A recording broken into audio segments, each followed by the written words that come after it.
Hi friends, या 31 डिसेंबरच्या पार्टीचं नियोजन चाललेलं आहे बिर्याणीचं.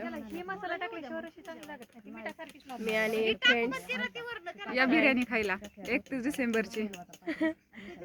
तिकडं राणी मटण शिजत आहे. या पातेल्यात तांदूळ टाकलेले आहे शिजायला. बर चिकन शिजायला टाकलेलं आहे राणी म्हणते.